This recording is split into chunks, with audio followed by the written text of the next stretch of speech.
Hey everybody, welcome to the show. Long weekend, huh?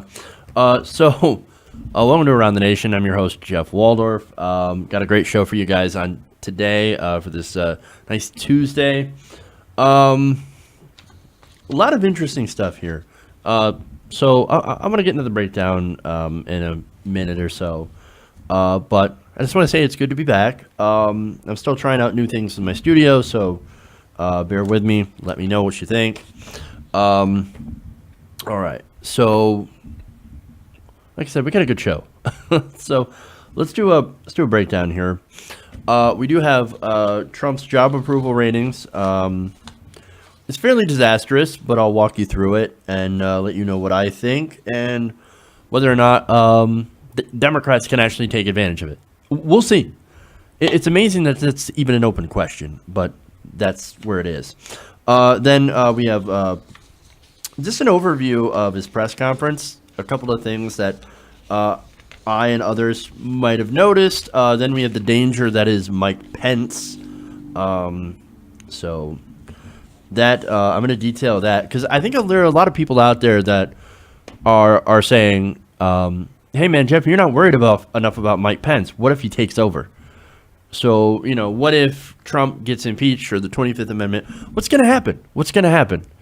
So how are we going to deal with Mike Pence? I mean, do you not understand who Mike Pence is? No, I totally understand, and I'm actually going to break that down today and show you a bit about Mike Pence. And let you know that, yes, I do know as much as I need to know about this guy.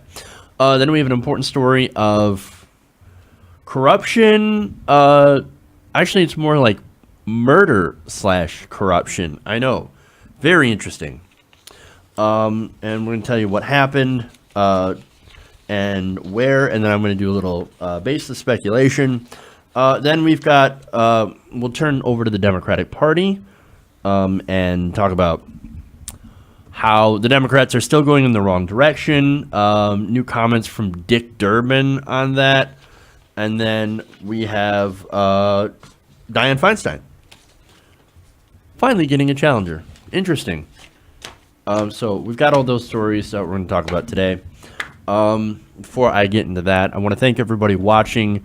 I want to ask you guys, please, to give us a like, give us a share on social media. Let everybody know that you can find the show normally 5 days a week here on TYT Nation. Share it out. Sharing is caring. So that's awesome if you guys do that. Another way to help the show is use the super chat. And finally, the other way to help the show is to directly fund it. And you can do that through our Patreon page, patreon.com/TYT Nation. You can go there. You can sign up to be a patron, help out the show. In fact, I do want to give a couple of shout outs for people that do support the show through our Patreon page. Each and every one of you are awesome and amazing human beings, and I thank you so much for supporting this show because it allows me to do what I need to do and what I want to do. Sven Riddell and Brian Montez. So those are two patrons for the day. Thank you, Sven and Brian, for supporting independent progressive media. If you want to sign up, be a patron, go to patreon.com/TYT Nation. You can also tweet us at the hashtag TYT Nation, although not a lot of people do that. I would like to see more people tweet at us. So if you're on the Twitter and all that stuff, you can definitely tweet us out or tweet at us. So, and I will read them as I like to do. All right. Anyway, with that all addressed, there was something that I was going to talk about real quick. Oh yeah, there was apparently a concern of an active shooter at Howard University, although police are apparently saying that there was nothing found. They didn't find anything going on. So, but isn't that scary though? Like at any moment in America, you could have an active shooter on campus. This doesn't happen in other countries. It's usually why it's such a big deal when there's a terrorist attack in, like, say, European country. But here in America, it's like every day, oh, look, active shooter. Now, thankfully, according to the reports, it did not turn out that way. But still, in America, that happens way, way too often that we have an active shooter situation. So, like I said, I'm glad that we don't. Another update quick. California wildfires, I think nearly 50 people dead now. And they're still going on. Ireland just got hit with a fucking hurricane. I mean, things are crazy. So I'm just, look, I'm going to do the atheist version of thoughts and prayers because pretty much there's nothing I can do personally about it. But, you know, I just hope everybody that's in the path of the wildfires is able to escape. And, you know, everybody that was in the path of the hurricane in Ireland and stuff is able to escape. So, and stay safe. All right. So there's just some random stuff from around the world, around the country. So now let's get to the stories.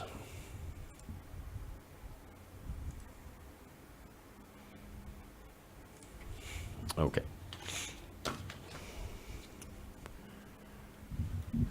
Now, Donald Trump's poll numbers are bad. They're really, really bad. In the wake of several disastrous policy defeats, as well as some botched responses to the different natural disasters, Puerto Rico, for example, President Trump has decided to ignore all that, double down on his base at the expense of everyone else, and it shows in the polling. Now, new polling numbers show that any small rise President Trump had previously gotten is now gone, and he is now back to super, super low approval ratings. So how low? How low can you go? Well, for Trump, there's no bottom to that barrel. But according to 538, the president is now back to 38.1% job approval. That is a disaster. That actually puts him in last place in approval ratings at this number of days after being sworn in of any president in the polling era. So for as long as they've done polls, President Trump has underperformed them. What a legacy. That's going to be the legacy of Trump. Like crappy poll numbers. Now, his disapproval numbers are actually far worse. He's at 55.6%. His net approval has been the worst among the 13 of the worst presidents in history. Every day so far of his presidency, that's a disaster. His net approval is worse than any other president except for Gerald Ford, who was still in the negatives but not nearly as bad as Donald Trump. And of course, every other president is in positive territory at this point.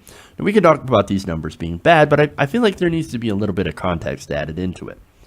Now, what's interesting is, look, normally when you think of what, you know, helps a president's favorability and unfavorability ratings, one of the biggest factors that comes up is the economy. Is the economy doing okay? Well, in this case, fairly. I mean, yes, it's been generally okay. We're not doing great. We're just, right now, we're in a continuation of the Obama economy.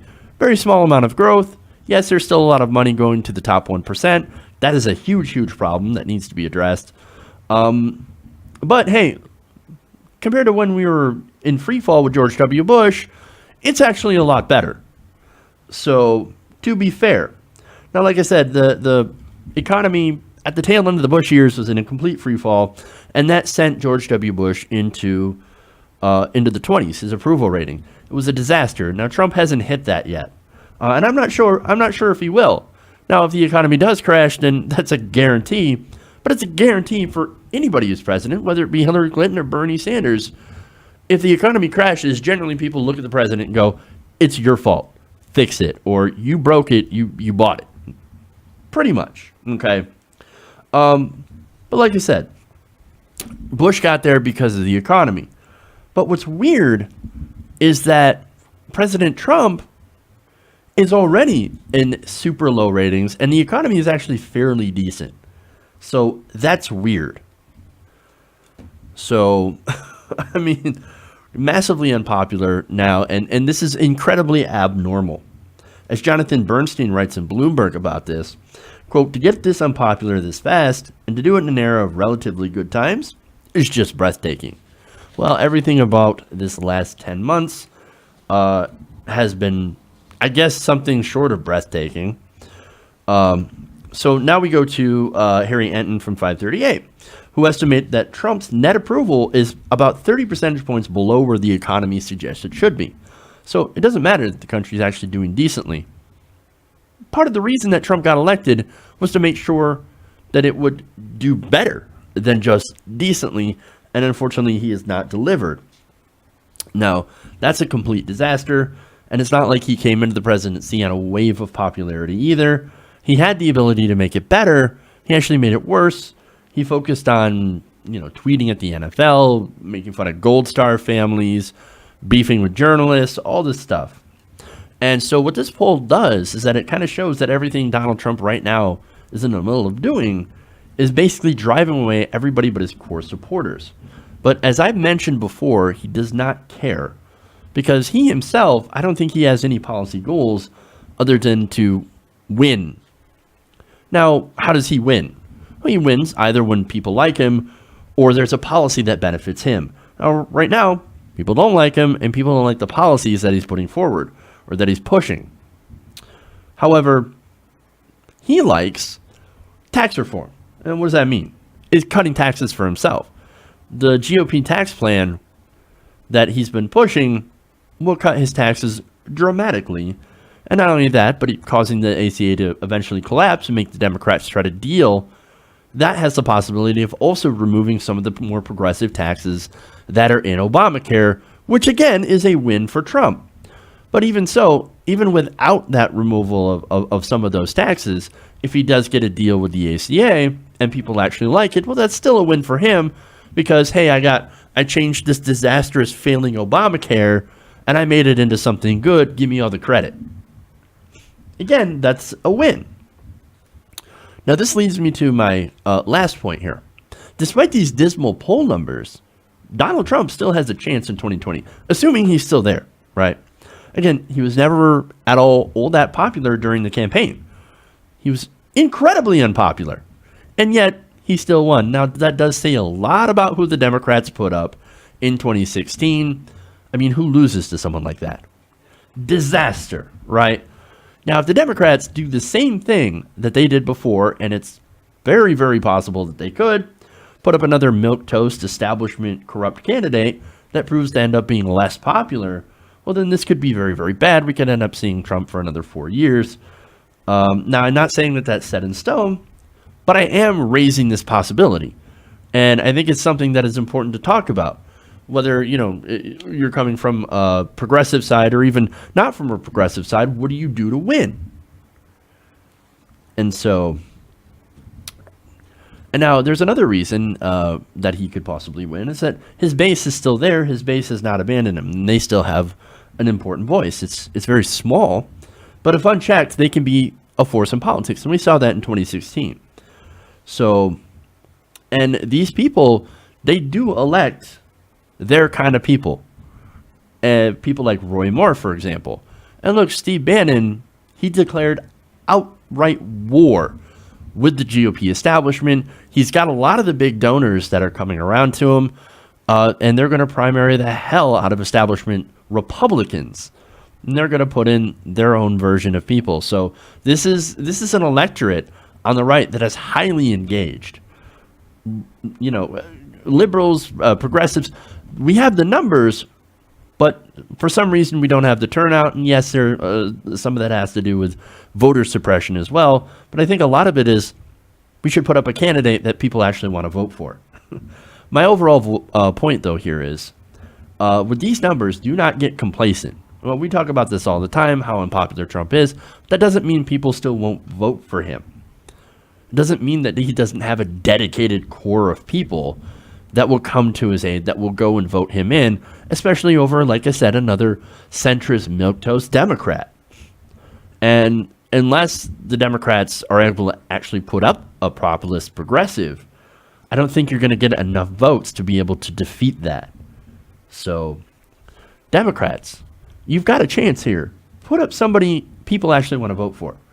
Again, look at the failure of the party in 2016. This shouldn't have even been close. Hillary Clinton's like, oh, I won by 3 million votes. Yeah, good for you. You should have won by 10 million. Oh, that's so sexist, Jeff.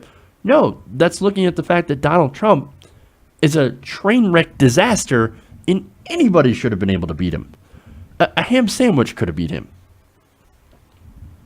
But the point is, like I said, no matter how unpopular something is, the opponent is, you still got to show up, right? And if you want people to show up, Democrats, you have to give them someone to vote for. And if you don't, you end up getting people like Trump, and no poll on earth is ever going to change that. Okay.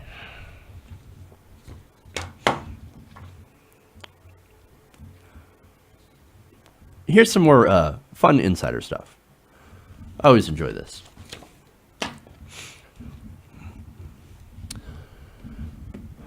Now, despite his dismal poll numbers and falling popularity, President Trump wants you to think that everything is going just peachy keen.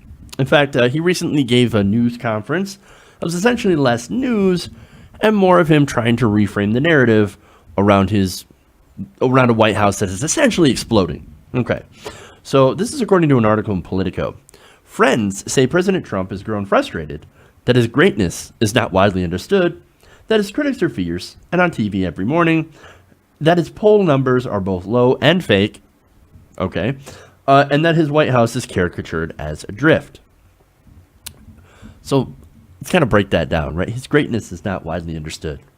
If only we knew of the greatness of Mr. Trump, then we wouldn't be spreading fake news about his obviously bad poll numbers, where nearly 60% of the country disapproves of the terrible job that he's doing. Sad. Moving on. With both the Roosevelt Room and the Rose Garden as backdrops, he mixed facts and mirage, praise, and perfidy in two head-spinning, sometimes contradictory performances designed to convince supporters and detractors alike that everything's terrific, moving ahead of schedule and even better, and getting even better. His opponents were cast as misguided, deluded, or even unpatriotic. Now, look, this is something that this is Trump 101.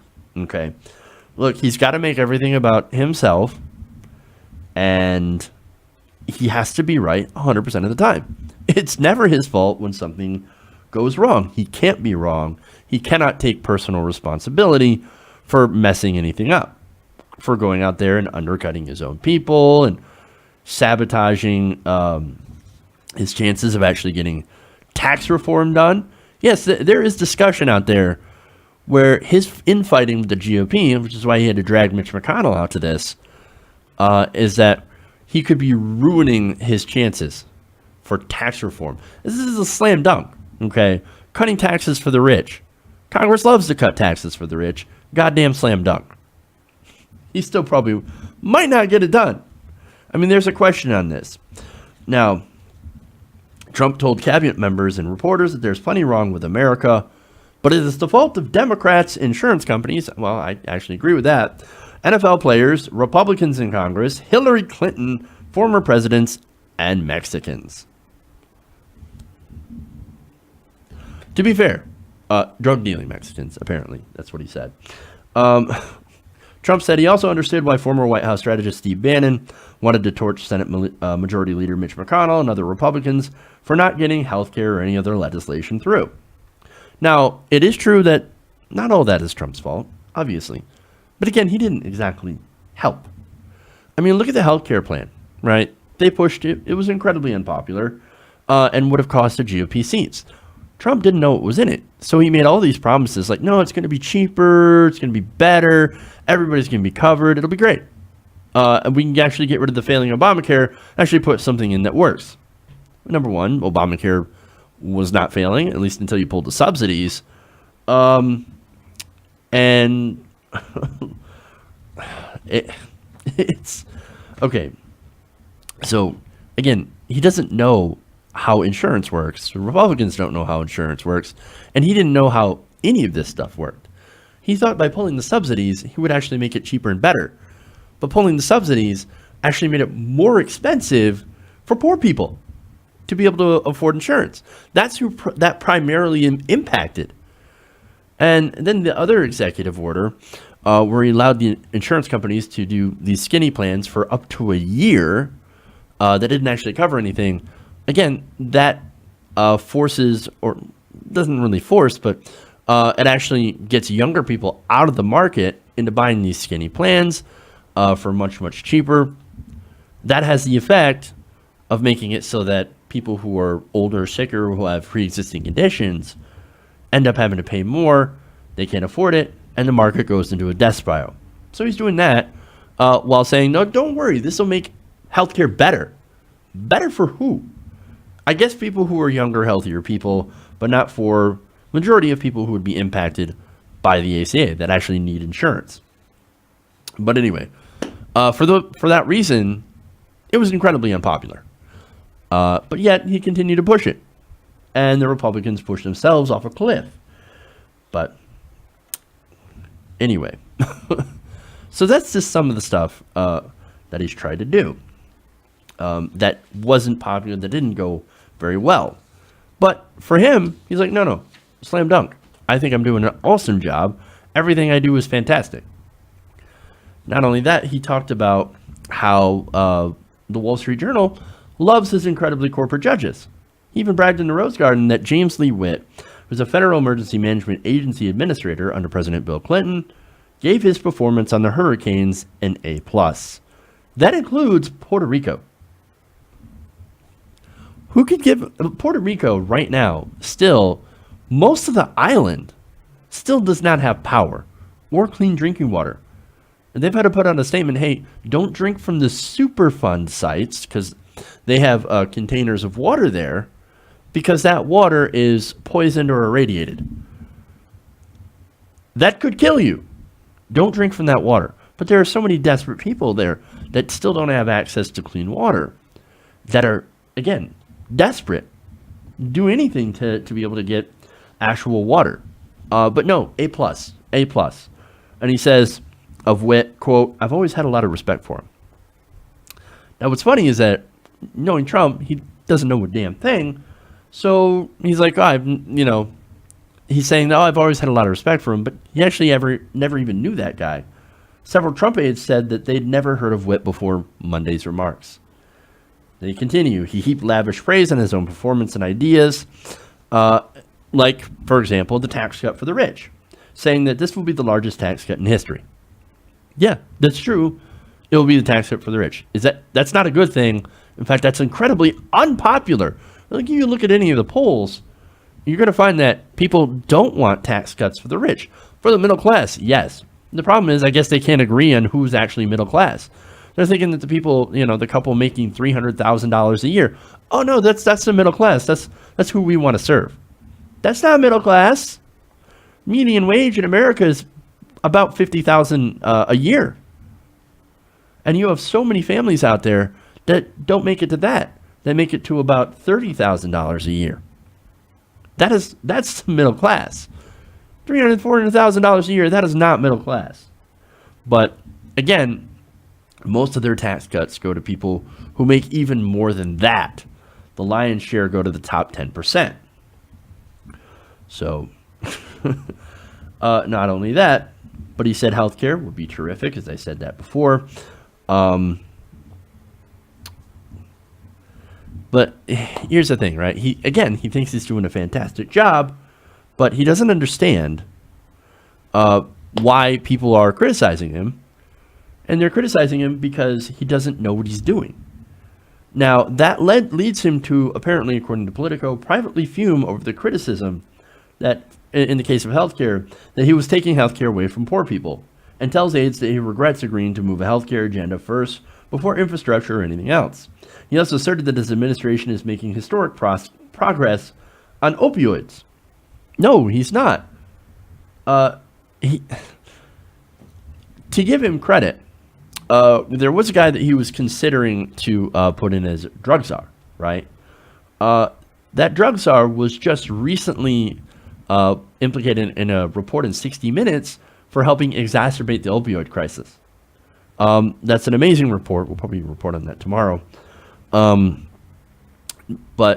Trump heard of that. He's like, oh, okay, well, we're going to take him out of consideration then. I'm not going to appoint this guy because he actually made it worse.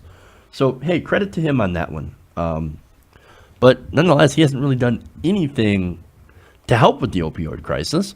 I mean, what would actually help? At least in my opinion, legalizing marijuana and using that to help get people off opioids. Now, I've seen some research on that, so I'm not just talking on my ass here, but I've seen research that it helps people get away from the opiates while still being able to deal with chronic pain. So that might be something to look into. Obviously, they're not going to, because there's Jeff Sessions, and Jeff Sessions thinks only bad people smoke pot. So there's that. Now, when he was asked about criticism, that he's only trying to unravel President Obama's record, he said, well, there's been a lot of praise. Wait, so they asked you if you're just trying to undo President Obama's record. Because I've said that before, and I've noticed that a lot of the stuff that he's tried to undo, or that he's actually undone, is stuff that President Obama had previously done in the administration. Now, I understand that, hey, he's a Republican president, right? So he's going to undo some of the stuff from the previous administration, but even popular stuff he's trying to undermine and undo. And I think a lot of it does have to do with, I didn't like Obama. Whether or not it's racism, I think that is. But you can decide for yourself whether you think that's the case. But certainly, you can't make the case that he's not trying to undo President Obama's legacy. I mean, even pulling from the Paris Agreement and the Iran deal. Most of the countries that are in the Iran deal are like, no, don't decertify the deal. Don't decertify the deal. They're actually following the deal. This is good. This keeps them away from nuclear weapons. Trump's like, nope. I'm just going to hand it to Congress, and I'm going to decertify the deal. That's a step away from actually ripping it up. And then, of course, with the Paris Accord, which is actually incredibly modest reform on trying to, lower carbon emissions to head off the worst impacts of climate change. He was like, no, I can't do it. You know why? Obama. And possibly China, because climate change is a Chinese hoax. But everything he's doing is essentially trying to mess with Obama's legacy, going after the ACA so hard and eliminating the subsidies and all that. Look, again, it's obvious, but don't worry. There's a lot of praise as well. A lot of people agreed with what I did. He said of the decision to decertify the Iran nuclear deal. Now, his move, while winning praise from Republicans in Israel, has confused some of his own aides and brought derision from much of the world. So basically, look, you get it, right? This entire conference was him basically filleting himself over the stuff that he's done and blaming everyone else for anything else that went wrong. Now, I've never seen a president do anything like this before, and this was an impromptu press conference. He actually canceled Sarah Huckabee Sanders' press briefing for this. The depths of his narcissism are unmatched. But I think it also shows how internally frustrated he is, because nobody puts on a conference like this when everything's going fantastic. So he felt the need to no, I have to go out there and I have to set everybody straight and I have to let everybody know how awesome I am, because I don't feel like I'm getting that respect. It's a weird attempt at deflection. And sadly, for about a third of the country, I think this is going to be cheered as a home run. For the rest of us, this is an indictment of a system that could allow a narcissist like this to assume power. Okay. So let's go to Mike Pence.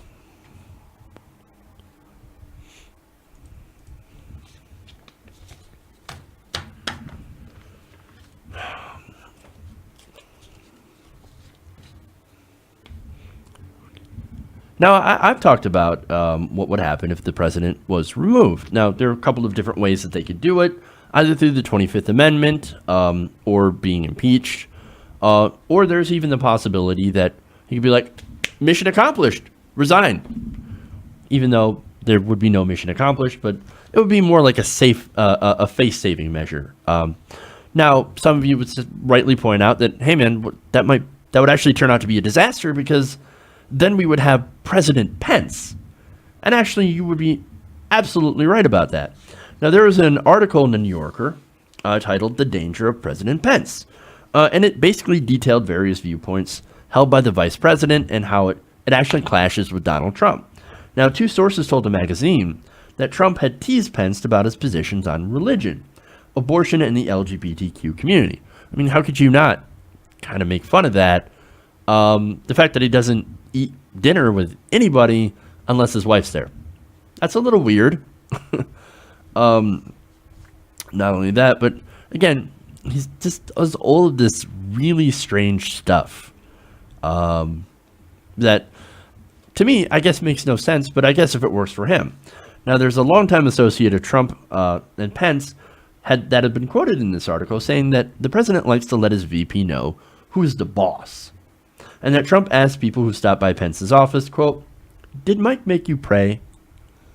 I know, it's funny. There's a little bit of ribbing going on here, but it does also kind of show you that, look, Trump's not. I don't think Trump's a Christian. Okay, there's no way that this guy is a practicing Christian, or if he is, he's not a very good one, right? He's got the two Corinthians too fast or something. And what's funny is that yet, even though he doesn't seem like a very Christian person, he got a staggering amount of evangelical voters. Well, you know why? I think Pence had a lot to do with that. But anyway, again, Trump likes to make fun of him. I find that amusing. But what isn't amusing is is Pence's actual policy positions. So one of the things he wants to do is he wants to ban abortion. Basically, I'm going to overturn Roe v. Wade. I'm going to make abortion illegal. I'm going to send women back over 50 years. Well, that's a disaster, right? Now, after a legal advisor told Trump and Pence that many states would probably legalize abortion if they overturn Roe v. Wade, Trump was said to have turned to Pence and saying, quote, "You see, you've wasted all this time and energy on it, and it's not going to end abortion anyway." Wow, holy shit. Trump actually said something kind of smart and something that I kind of agree with. Yet, I think I know there's a lot of states out there that are run by Republicans and that have already done their best to restrict abortion. So would they legalize abortion? No, likely not. Now, let me give you an example. Indiana, Mike Pence's hometown or home state. Ohio was a lot of restrictions on abortion. Texas. Those are just a couple of examples. In total, there's 33 states that are controlled by Republicans right now.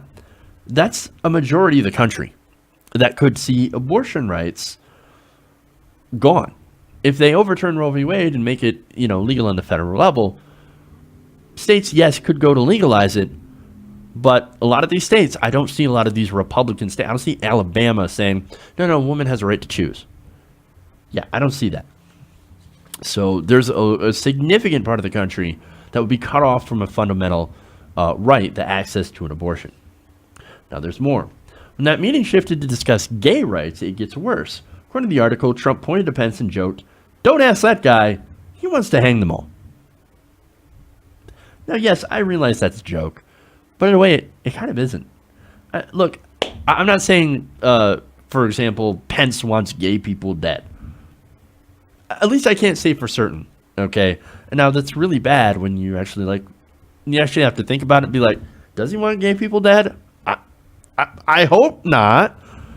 Again, not saying that he would use the state to kill them, but again, he's somebody who believes that gay people, they go to hell when they die, right?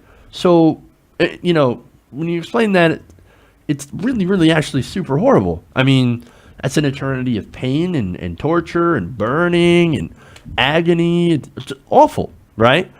So when you're like, oh yeah, you come out and say casually, well, gay people, they go to hell because they're sinners. Well, that's what you're saying. That you're okay with them burning and being in agony for the rest of time. For the rest of existence. Okay. I mean, look, ask him and if gay people would go to hell, and he and other evangelicals would probably say, absolutely. That's their punishment for being gay. So, forgive me if I don't think that he has the best interests of gay people in mind. I don't think he does. But I think he's probably one of those people who be like, no, let's cure the gay. We have to cure the gay with religion. We're going to have to bring in more Jesus to the country. And that has its own issues. Now, what I think about this is that, look, people like Pence call themselves great, good, Bible-fearing Christians, right? But I think he, in reality, like many of them, cherry pick what they want to believe from the Bible. Look, in the Bible, eating shellfish is just as much of a sin as homosexuality. A sin is a sin in the eyes of God, right? And if you have to repent, or you will face eternal damnation. I'm not saying that the Bible says that. Now, what does that have to do with Trump being removed? Well, this is the kind of person that you would get, a religious ideologue, somebody who's an openly extreme fundamentalist Christian. Now, that's not the completely dangerous part. The dangerous part is that he's got great ties to people in Congress and an innate knowledge of the process. That means he could actually take what he believes and put it into law to get things done. Now, as dangerously incompetent as Trump is, and believe me, he is dangerously incompetent, the guy could start a war over Twitter. Pence is, on the other hand, the opposite. He is dangerously competent. Make no mistake, we're screwed with both either Trump or Pence. But the only thing that we can do, really, and I'm saying we're screwed with them, but that doesn't mean there's nothing that we can't do. What we can do is we can disempower them. How? Ballot box. Now, look, there's a lot of progressives that are running in primaries in the lead up to 2018. Support them. Now, those people are going to be taking on Republicans. So you get the progressives in, you actually take part and get involved in the primaries, and you go door to door, and you do all the stuff that you have to do to help these candidates, and then help them take on Republicans. First, they take on the corporate Democrats, then they take on the Republicans, and then they could actually win. And you could end up taking the power out of Congress, or taking Congress out of Republicans' hands. Now, the House is very, very difficult to win because of gerrymandering. But the Senate, there might be a shot. You do that, you might be able to remove a lot of the power from President Trump, or if it comes to it, President Pence. But it'll only work if a massive number of people get involved. Now, what we need is either a majority in the Senate or just enough numbers to effectively block any and all legislation a President Pence or a President Trump would actually try to ram through. Because unlike Trump, Pence has connections and he has a lot of influence in the Senate, and that is what we have to cut off. That's a real possibility.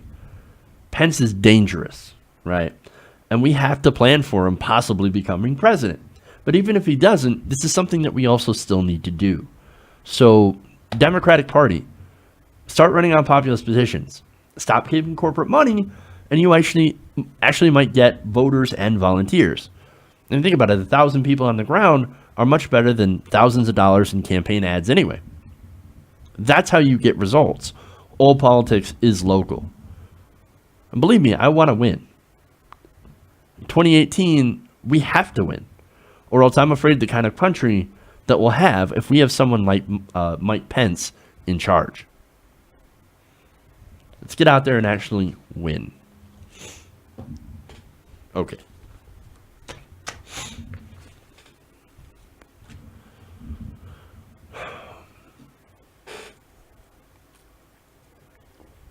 Let's move on. Whoops. There we go.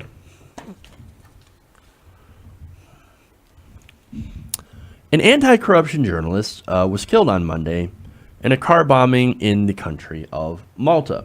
Now, you might be wondering why I'm talking about this. It's actually a very important case. First of all, when it comes to journalism, but also when it comes to corruption. As you're going to see, it's connected with things that I've talked about before. Now, the woman, the journalist who was killed, is Caruana Galicia. And what she was known for is she was known for using the Panama Papers to fight against her government's corruption. And in doing so, she actually made a lot of people in the government and in power very, very angry. Now, for those of you who might not remember, during the 2016 primaries, there was a leak of about 11.5 million documents from the internal database of the world's fourth largest offshore law firm. Now, this law firm is Mossack Fonseca. Now, the data from this leak was obtained by a German newspaper, I cannot say the name, and shared with media partners around the world, Guardian being one of them. Now, what these papers detailed is corruption from politicians, businessmen, and governments, basically using these companies to be able to do massive corruption. For example, money laundering is one of the things that they had used these companies for. Now, this blogger, this journalist, used these papers to go after the powerful in her own country. Now, she was described by Politico as a, quote, one-woman WikiLeaks, and her blogs were a thorn in the side of both the establishment and underworld figures that hold sway in Europe's smallest member state. Now, according to The Guardian, her most recent revelations pointed the finger at Malta's Prime Minister, Joseph Muscat, and two of his closest aides, connecting offshore companies linked to the three men with the sale of Maltese passports and payments from the government of Azerbaijan. Now, so basically, big, corruption ring going on in the in Malta, apparently with, like I said, the Prime Minister. Now, what did the Prime Minister have to say after this woman was killed? In a statement, he condemned the barbaric attack, saying it asked the police to reach out to other countries' security services for help identifying the perpetrators. Quote, everyone knows that Ms. Caruana Galizia was a harsh critic of mine, said Muscat at a hastily convened press conference, both politically and personally. But nobody can justify this barbaric act in any way. Muscat announced later in Parliament that FBI officers were on their way to Malta to assist with the investigation, following his request for outside help from the U.S. government. Now, there's another person that she had went after as well. This is the Nationalist Party leader, Adrian Delia. Now, he claimed that the killing was linked to her reporting, saying, quote, a political murder took place today. What happened today is not an ordinary killing. Well, he's absolutely right in that respect. He continues, it is a consequence of the total collapse of the rule of law, which has been going on for the past 4 years. So that right there is classless politicizing of somebody's death. You want to know how not to respond? That, by saying, oh, yeah, her death doesn't have anything to do with people in power, which, again, we don't quite know, but certainly a possibility. I certainly seem to think so. But he's like, rule of law. It just so happens that prominent journalists get car bombed when there's no rule of law. Who knew? I'm not buying it. Like you said, this is somebody who went after the powerful, so I don't think this is a case of a random thug just going, hey, you know what, I'm going to go and car bomb this person. In fact, according to local media reports, Galicia filed a police report 15 days ago from yesterday, so 16 days ago, to say that she had been receiving death threats. Now, there's a lot of people in the media that receive death threats. I do. Lots of people do. Most are not taken seriously because a lot of them are ridiculous, poorly spelled, etc. But there are some that you do take seriously. And this one was obviously serious enough and specific enough to warrant a police report. Now, another thing that she set her sights on was was banks that facilitated money laundering to links between Malta's online gaming industry and the mafia. So, again, there were very powerful groups that were obviously not very happy with her reporting, especially earlier this year during Malta's presidency of the European Union, when her revelations caused major concern in Brussels.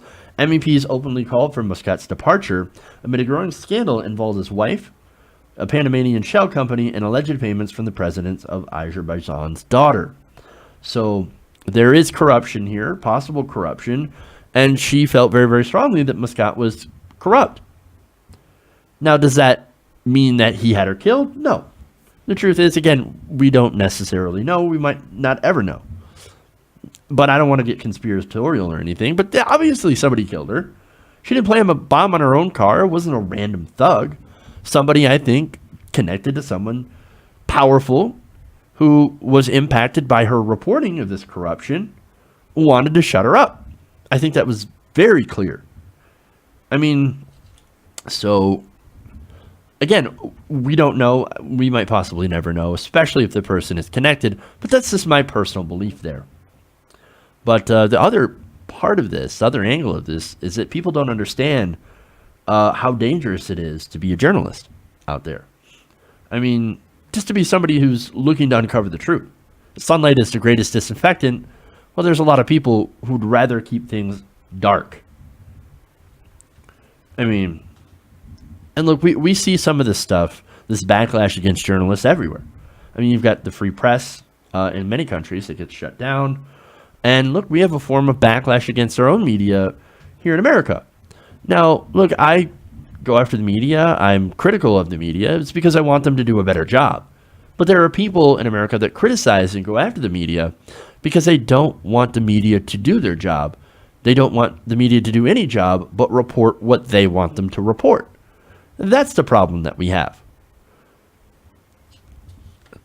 And, you know, that's the problem I have with those people. I want to make the media better. I don't want to shut it down. I don't want to turn it into propaganda. I actually want to turn it into something that serves the people. But again, there are people out there that want to shut down actual journalism. Now, and look, in America, it's even gotten violent. Okay, not quite to the extent of what's happened in Malta, as there have been a lot of car bombings, and this just happened to be a journalist. But in America, you've still seen people get violent, whether it be the press getting body slammed or choke slammed during Trump rallies. We had Ben Jacobs getting body slammed by a now sitting congressman. Death threats from people who support certain politicians or certain presidents. Going out to reporters. You had Katie Tour, a reporter that's gotten a lot of threats. And this is somebody who just covered the Trump campaign. But he would regularly point out, hey, look at this Katie Tour back there. Fake news, what a liar. And that's all for just her doing her job. So it is dangerous out there for journalists. And so we have to remember that violent rhetoric against journalism and a free press can be very dangerous for members of that free press. And also to remember that those in power could go to any length to silence the truth. So my overall message here is we have to remember to actually support journalists that are fighting against corruption. You may not agree with everything that they're right. I certainly don't agree with everything, but we have a free press, and that's one of the most vital institutions in our country, and we have to do everything we can to protect the members of that free press and to protect freedom of expression and to protect, the right for people to get the truth. Journalists, they go through a lot more than I think any of us realize. And in some cases like this, they might pay for it with their lives for that truth. So it's just a reminder of how important journalists and journalism is in this country. And we need to protect it. Okay. Couple more stories here.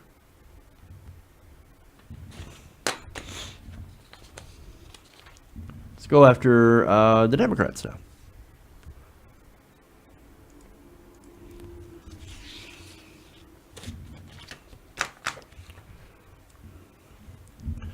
Now, over the course of the 2016 election and beyond, the Democrats have kind of proven to be the stupid party.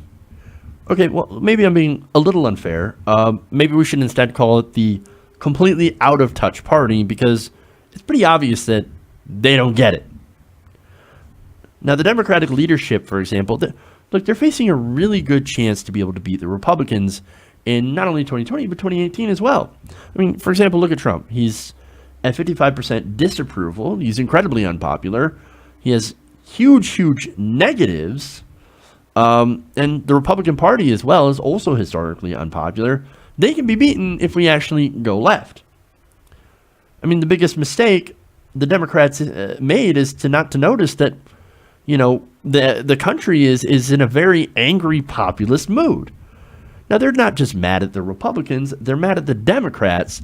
They're mad at anybody who feels that they who actually doesn't represent them, and they feel that neither of these parties represents them, and on a lot of issues that actually they're actually right.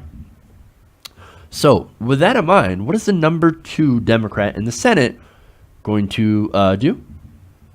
I think you know where this is going. Now, this is Senator Dick Durbin, who said in a radio interview on Sunday that his party could lose to Donald Trump, not if they keep doing what they're doing, but if they actually embrace the left. Listen. I think it's going to be an interesting race, and I hope that we field a good candidate. We've got a lot of people interested. I'm one of the few U.S. senators who's not running for president, and I say that facetiously a little bit.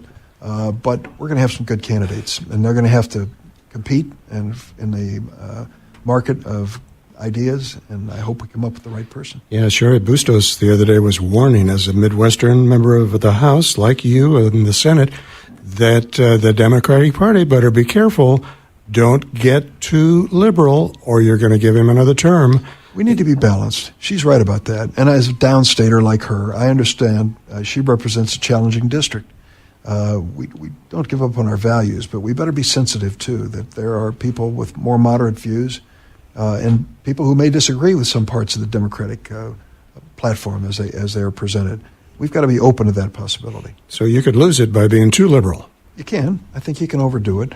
We have to really appeal to that sensible center. It's a thin stripe now. It used to be a lot wider stripe, but it's an important and determining factor in most elections.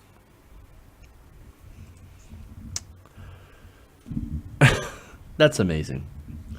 No, we don't give up on our values. Yeah. Well, okay, what values did the Democratic Party hold? Because it's obvious that you don't hold the same values as the rest of the Democratic Party. And I can show you in poll after poll of things that they actually care about. For example, among the Democratic Party, I think Bernie Sanders has an 80% approval rating. Either that or it's Medicare for all. Issues like raising the minimum wage to $15 an hour. That's a radically liberal idea, apparently, to a lot of people, yet the Democratic base is all over it. So what values do you represent, Senator Durbin? I'm just saying. I'm just asking a question, okay? I wonder if how you would answer that. Maybe you need to look at some polls of your own voters. But anyway, no, he says we can't go left. We have to appeal to the moderates. Well, how did that work out last time? Isn't that what we did? Hillary Clinton went around saying, we need to go and get the suburban moms that usually vote Republican, that can't possibly vote for Donald Trump. We're going to get them to vote for us because for every blue-collar worker, I don't think she said that, but somebody said for every blue-collar worker we lose, we can gain 2 people in the suburbs, 2 moderate Republicans in the suburbs. What a ridiculous policy. Number one, you're saying F you to the base. You're giving them the finger. And then you're saying, well, we're not going to represent you. But don't worry, we're going to get these people who are far to the right, who are right-wingers. They're going to vote for us because screw you. We don't want to be progressive. We don't like being progressive. That's what they're saying. They're absolutely clueless. And this is why I don't like the Democratic Party. This is why I'm very angry. But look, again, the country is in a very populist mood, and they're very angry, and what they don't want is Republican light. And that's what all this talk about moderates really is. This is how much our politics has shifted over to the right. They keep changing the center to go further and further and further right. So what a moderate is basically it's right wing, but it's just less right wing. And they're doing that so they can get Republican votes. But it never works out because they don't get Republican votes. Because Republicans normally reliably vote Republican. Imagine that. No, we're not going to get more votes with right-wing viewpoints. Okay? See, this is the context of the discussion, right? This discussion, this was basically a shot at Bernie Sanders or any other politician that actually takes Bernie Sanders' populist positions. Hey, guys, you better not follow Bernie because you can overdo it. You can be too liberal. And then if you're too liberal, you're going to lose. Extremists do not win elections. Really? Okay, well, explain the Republicans who continue to go further and further to the right and now have control of 33 states. hundreds of seats are now in the hands of crazy people like Roy Moore. Now, to be fair, there are states, there are places where there are actual moderate Republicans. There's not many of them, but I'll give you an example of two: Suzanne Collins and Lisa Murkowski. Those are two actual, seemingly moderate Republicans, but they're very rare and few and far between. But what we get now is, like I said, as crazy as like Roy Moore. And Durbin wants to, and this is a guy who ran on outside the establishment. I'm not one of those normal politicians, and he's right about that. He wants to run establishment, milquetoast, centrist Democrats against those people. Oh, they'll never vote for the crazy person. Again, I got to ask you, how did that work out? It didn't work out very well. Okay. Oh, but yeah, hey man, Bernie, by the way, speaking of populism, Bernie didn't win. Oh, but Bernie didn't win, Jeff. Okay, but look who's the most popular politician in America. Tell me whose policy goals are now mainstream within the Democratic voting base. Not the leaders, not the establishment, but the actual voting base. And you can go and look through those polls. And when you come back, you can tell me that if more incrementalist politicians are the way to get out the base to vote for you. I actually want somebody to come tell me that to my face, with a straight face. They won't, because not even they believe it. Okay, and look, maybe Durbin and people like Feinstein and Pelosi, they're either out of touch, or maybe they're worried about scaring off their donors by actually appearing somewhat progressive. Or maybe it's both. Very likely. But I know that this idea that we must always come to the center is sort of the part of the reason why Donald Trump won. There's not enough people in the center anymore. There's not enough people in politics anymore. And again, the problem is that the center has gone further and further right, what we define as the center. So to actually get to what was considered a real center, you actually have to go back to the left. And look, I see a lot of people who have left the Democratic Party with Demexit. But I think in reality, it's not they who left the party. It's the party who left them a long time ago. Now, I want to take the party back. Now, if you don't, that's okay. I understand. It's your decision. Unlike some, I'm not going to shame you for it.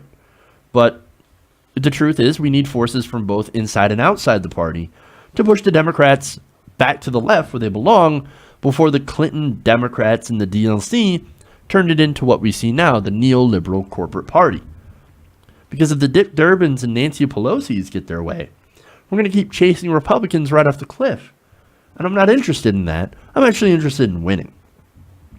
And if one thing is clear, being a centrist, going to that sensible middle, doesn't win anymore.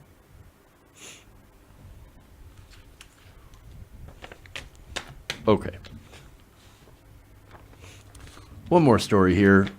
Dianne Feinstein.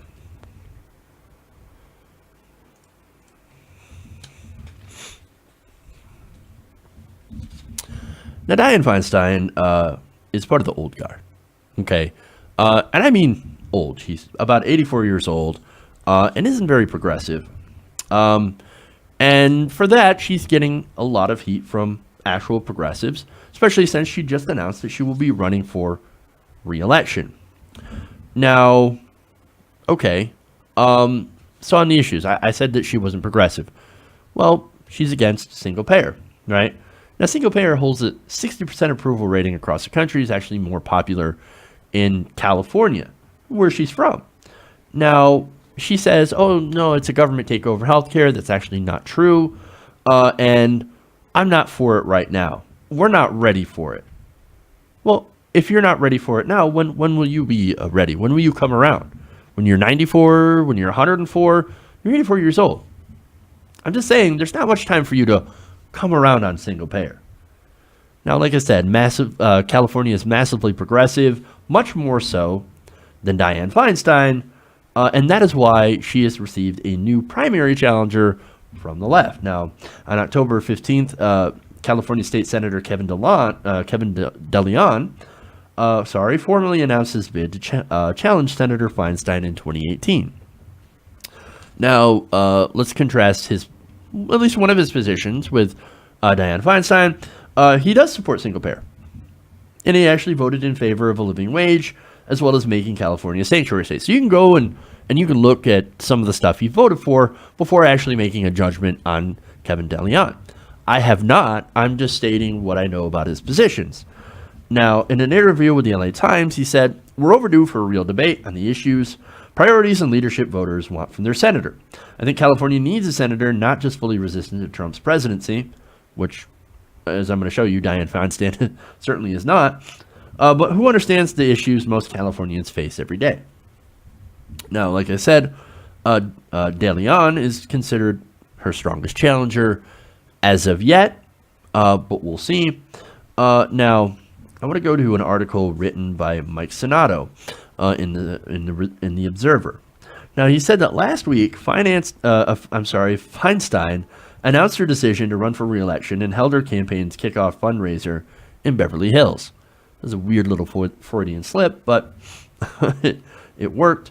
Now, while progressives criticized her decision to run for re-election, as I'm doing now, LA Mayor Eric Garcetti said at the fundraiser, which he co-hosted, "We cannot afford a primary. That would be the biggest gift we could give to the White House and the GOP."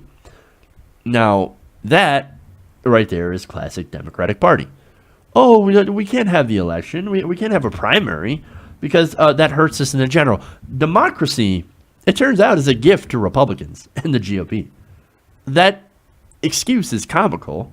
No, what primaries do is that they pit two different ideas against each other within the same party. So voters, generally have sort of the same mindset on things. And when you run a primary, you actually have people who get to choose what ideas they like better for the party. Wow, democracy. Love it. Now the winner goes on to take on a Republican, which in some places, I guess, if you're so considered too far to the left, might be a little bit of a problem. Maybe. But this is not one of them. Okay? California as a state is actually very progressive. A Republican is not going to win if you put up a candidate less conservative than Feinstein. So in this case, it's a complete bullshit talking point. But let me tell you who Feinstein is, by the way. I said she's more conservative. Or, she's a conservative Democrat. Well, let me tell you more about her. She has a net worth of $52 million. She's one of the wealthiest members of Congress. And despite its popularity, Feinstein, as I mentioned before, has dismissed single payer, saying that it's a government takeover of healthcare. That is a right-wing Republican talking point. You're just going to go and take talking points straight out of the Republicans, man. Be like, government takeover, healthcare, what are you going to do? That's why I can't support single payer. Except, again, it's not a government takeover of healthcare. It's eliminating the health insurance companies and actually allowing people to have not just access to healthcare, but guaranteed healthcare. If you're going to call that a complete government takeover of healthcare, then why aren't you calling Medicare, regular Medicare, a complete government takeover of healthcare? Or better yet, why don't you ask people that are on Medicare? Hell, you were probably on Medicare already. We should just ask you how much you like Medicare and say that whether you think it's a government takeover and whether that's a bad thing, because that's how they frame that conversation. Is that no, government takeover equals bad because government can't do anything right. I'm Dianne Feinstein and I'm super progressive. It doesn't work. It doesn't make any sense. But not only that, but I mentioned, like I said, she's conservative and sided with the Republicans in support of raising the Social Security retirement age and voted in favor of the Patriot Act. So that's Dianne Feinstein. She said she also called for patience with Donald Trump, voted for some of his cabinet appointees, and sided with the Republicans on a variety of economic and foreign policy issues. That is who Dianne Feinstein is, and that is why, in my opinion, she needs to go. And nothing personal, but I think people in California would actually like to have the option of choosing someone who actually represents the values of California. Okay. That's it. That's all I got for you guys. Thanks for tuning in. Make sure to give us a like and a share on social media if you can. Thank you so much. We'll be back tomorrow. We'll have a great show. Make sure to support us, patreon.com/TYTNation, if you like the show. Thanks for the comments. Thanks for tweets. In fact, I'm going to check that right now and see if I have any. Let's see.